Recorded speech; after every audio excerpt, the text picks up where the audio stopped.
ಭದ್ರಾವತಿನಲ್ಲಿ ESI ಕಾರ್ಮಿಕರು 19,000 ಜನ ಇದ್ದಾರೆ ಕಾರ್ಡ್ ಹೋಲ್ಡರು ಅನ್ನೋಂಥದ್ದು ನಿಜಕ್ಕೂ ಕೂಡ ಒಂದು ಆಶ್ಚರ್ಯ ಮೂಡಿಸೋವಂಥ ಸಂಗತಿ. ನಾವಿವತ್ತು ಹೋರಾಟ ಮಾಡಬೇಕಾದ್ರೆ ಕಾರಣ ಏನು ಅಂತಂದರೆ ಇಲ್ಲಿರ್ತಕ್ಕಂಥ ESI ಕಾರ್ಮಿಕರುಗಳೇನಿದ್ದಾರೆ, ನಿನ್ನೆ ದಿನ ಒಬ್ಬ ಕಾರ್ಮಿಕ ಬಂದು ಅಳ್ತಾ ಕೇಳ್ತಾ ಇದ್ದ, ಸರ್ ನನಗೆ ಬರೋದು 6,500 ರೂಪಾಯಿ ಸಂಬಳ ಬರುತ್ತೆ, ಈ 6,500 ರೂಪಾಯಿ ಸಂಬಳದಲ್ಲಿ ನಾನು ಈಗ ಬರೀ ಒಂದೇ ಒಂದು ದಿನ ಅಡ್ಮಿಟ್ ಆಗಿ ಹೊರಗಡೆ ನನ್ನ ಮಗನನ್ನು ಕರ್ಕೊಂಡು ಬರಬೇಕಾದ್ರೆ ನನಗೆ 62,000 ರೂಪಾಯಿ ಬಿಲ್ ಆಗಿದೆ ಅಂತ ಹೇಳ್ತಾರೆ.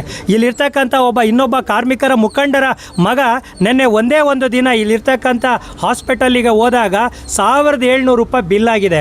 ಇದು 1,700 62,000 ಅನ್ನೋಂಥದ್ದು ಯಾರೋ ಮೇಲ್ಗಡೆ ಕೂತಿರ್ತಕ್ಕಂಥ ಅಧಿಕಾರಿಗಳಿಗೆ ಸಣ್ಣ ಅಮೌಂಟ್ ಅನ್ನಿಸ್ಬೋದು, ಆದರೆ ಬರೀ 8-10 ರೂಪಾಯಿ ಸಂಬಳ, ಅದರಲ್ಲೂ ವಿಶೇಷವಾಗಿ VISLನಲ್ಲಿರ್ತಕ್ಕಂಥ ಕಾರ್ಮಿಕರು 13 ದಿನ ಕೆಲಸ ಮಾಡಿದ್ರೆ 10,000 ರೂಪಾಯಿ ಸಂಬಳ ಬರಲ್ಲ. ಶಾಹಿ ಗಾರ್ಮೆಂಟಿಗೆ ಹೋಗಿ ಇಲ್ಲಿರ್ತಕ್ಕಂಥ 7-8 ಜನ ಕೆಲಸ ಮಾಡೋಕ್ಕೆ ಹೋದರೆ ಅವರಿಗೆ 8,000-9,000 ರೂಪಾಯಿ ಸಂಬಳ ಬರಲ್ಲ.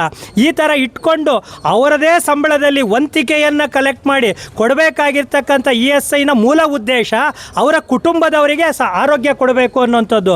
ಈ ಥರ ವಂತಿಕೆಯನ್ನು ಕಲೆಕ್ಟ್ ಮಾಡಿ 19,000 ಜನ ಇಲ್ಲಿ ESI ಕಾರ್ಡ್ ಹೋಲ್ಡರ್ಗಳು ಇರೋವಂಥವ್ರಿಗೆ ನೀವು ಸವಲತ್ತು ಕೊಡದೆ ದಾವಣಗೆರೆಗೆ ಹೋಗಿ ರೆಫರಲ್ ತೊಗೊಂಬರ್ಬೇಕು ಅಂತಂದರೆ ಅಲ್ಲೊಂದು ಕಮಿಟಿ ಇರುತ್ತೆ ಸರ್. ಆ ಕಮಿಟಿ ಏನು ಮಾಡುತ್ತೆ, ಇಲ್ಲಿರೋರು ಮೇಲಲ್ಲೋ ಅಥವಾ ಫ್ಯಾಕ್ಸಲ್ಲೋ ರೆಫರೆನ್ಸ್ ಕಳಿಸ್ಬೋದು, ಆದರೆ ಆ ಕಮಿಟಿ ಅಲ್ಲಿ ಕುತ್ಕೊಂಡು ಅವ್ರಿಗೆ ಅನಿಸುತ್ತೆ, ಏನು ಅನಿಸುತ್ತೆ, ಇದು ಜಿನಿಯನ್ ಅಲ್ಲ, ಇದೇನು ಪ್ರಾಣಹಾನಿ ಆಗೋಂಥದ್ದಲ್ಲ, ನೀವು ಭದ್ರಾವತಿಯಿಂದ ದಾವಣಗೆರೆಯಲ್ಲಿ ESI ಹಾಸ್ಪಿಟ್ಲು ಇದೆ ಅಲ್ಲಿಗೆ ಬಂದು ಟ್ರೀಟ್ಮೆಂಟ್ ತೊಗೊಳ್ಳಿ ಅಂತ ಅವ್ರ ಲೆವೆಲಲ್ಲಿ ಹೇಳ್ಬೋದು.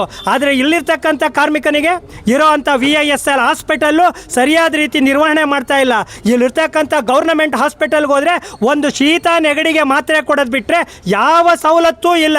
ನೀವು ಅಲ್ಲೋಗಿರಿ ಗೌರ್ಮೆಂಟ್ ಹಾಸ್ಪಿಟ್ಲಿಗೆ ಅಂತಾರೆ. ಗೌರ್ಮೆಂಟ್ ಹಾಸ್ಪಿಟ್ಲಿಗೆ ಹೋಗುವಂಥ ಇವ್ರು ಹೇಳೋದಾದರೆ ಇಲ್ಲಿ ಯಾಕೆ ವಂತಿಗೆ ಕಟ್ ಮಾಡಬೇಕು, ಮತ್ತು ESI ಸೌಲಭ್ಯ ಯಾಕೆ ಬೇಕು? ನಮಗೆ ಗೊತ್ತಿಲ್ವ ಮೆಗಾನಿಗೆ ಹೋಗೋದು, ನಮಗೆ ಗೊತ್ತಿಲ್ವ ಗೌರ್ಮೆಂಟ್ ಹಾಸ್ಪಿಟ್ಲಿಗೆ ಹೋಗೋದು, ನಮ್ಮ ಹತ್ರ ಇರೋ BPL ಕಾರ್ಡು ನಮಗೆ ಸಹಾಯ ಮಾಡಲ್ವಾ? ಇಷ್ಟೆಲ್ಲ ಇಟ್ಕೊಂಡು ಈ ಥರ ಒಂದು ರೀತಿ ಒಂದು ಊರಲ್ಲಿರೋ ಕಂಪನಿಗಳು ಕರೆಕ್ಟಾಗಿ ನಿರ್ವಹಣೆ ಮಾಡ್ತಾ ಇಲ್ಲ, MPM ಮುಚ್ಚೋಗಿದೆ, ಬೇರೆ ಬೇರೆ ಕಾರ್ಖಾನೆಗಳ ಪರಿಸ್ಥಿತಿ ಹಿಂಗಾಗಿದೆ, ಕಾರ್ಮಿಕರಿಗೆ ಕಡಿಮೆ ಸಂಬಳ ಕೊಟ್ಟು ಶೋಷಣೆ ಮಾಡ್ತಾ ಇದ್ದಾರೆ. ಈ ಥರದ್ರಲ್ಲಿ ಇದೂ ಒಂದು ಕೂಡ ಶೋಷಣೆನೇ. 1,000 ಜನದ ಹತ್ರ ನೀವು 4% ಡಿಡಕ್ಟ್ ಮಾಡಿ ಟ್ರೀಟ್ಮೆಂಟ್ ಕೊಡ್ತೀರಾ ಅಂದರೆ ಯಾರೋ 1-3-4 ಜನಕ್ಕೆ ಟ್ರೀಟ್ಮೆಂಟ್ ಕೊಡ್ತೀರಾ ಅಷ್ಟೇ. ಸರ್ಕಾರ ಕಾಂಟ್ರಿಬ್ಯೂಷನ್ನಿಂದ ಉದ್ಧಾರ ಆಗಬೇಕು ಅಂತ ಈ ಸ್ಕೀಮ್ಗಳನ್ನು ಮಾಡಲ್ಲ, ಜನ ಕಲ್ಯಾಣಕ್ಕೋಸ್ಕರ ಈ ಸ್ಕೀಮ್ಗಳನ್ನ ತರುತ್ತೆ. ಹಾಗಾಗಿ ಇರ್ತಕ್ಕಂಥ ಎಲ್ಲ ಜನಪ್ರತಿನಿಧಿಗಳಿರ್ಬೋದು, ಸರ್ಕಾರದ ಅಧಿಕಾರಿಗಳಿರ್ಬೋದು, ಭದ್ರಾವತಿನಲ್ಲಿ 19,000 ಜನ ESI ಕಾರ್ಡ್ ಹೋಲ್ಡರ್ಸ್ ಇದ್ದಾರೆ. ಇವರನ್ನು ಗಮನದಲ್ಲಿಟ್ಕೊಂಡು ದಯಮಾಡಿ ಇಲ್ಲೇ ರೆಫರಲ್ ಕೊಡೋವಂಥ ವ್ಯವಸ್ಥೆಯನ್ನು ಮಾಡಬೇಕು ಅನ್ನೋಂಥ ವಿನಂತಿಯನ್ನು ನಾನು ಮಾಡ್ಕೊಳ್ತಾ ಇದ್ದೀನಿ. ಸಮಸ್ಯೆ ಏನಿಲ್ಲ, ಇಲ್ಲಿರ್ತಕ್ಕಂಥದ್ದು ಕಳೆದ 1 ವರ್ಷದಿಂದ ಇಲ್ಲೇನು ಭದ್ರಾವತಿ ಡಿಸ್ಪೆನ್ಸರಿ ಇದೇ ಆಸ್ಪತ್ರೆಯಲ್ಲೇ ರೆಫರೆನ್ಸ್ ಕೊಡ್ತಾಯಿದ್ರು. ಅವರೇ ಬಂದರೆ ಆಯಿತು, ಇಲ್ಲೆಲ್ಲಾದರೂ ಚಿಕಿತ್ಸೆ ಇಲ್ವಾ, ಆಯಿತು ಇಂಥ ಹಾಸ್ಪಿಟಲ್ಗೆ ಹೋಗಿ